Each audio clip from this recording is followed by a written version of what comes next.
Assalomu alaykum. Bizning navbatdagi masala ikkinchi variant 24-savol. Molyar nisbatlari 1 ga 4 bo'lgan sterol va butadiyen burchning polimerlanishidan o'rtacha arifmetik molekulyar massasi 80 ming bo'lgan polimer olingan bo'lsa, polimerlanish darajasini aniqlang deyilgan. Xo'p, demak, sterolni yozadigan bo'lsak,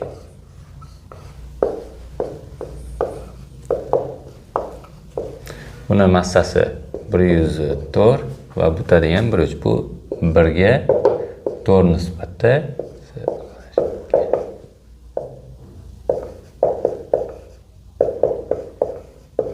buni massasi esa 54.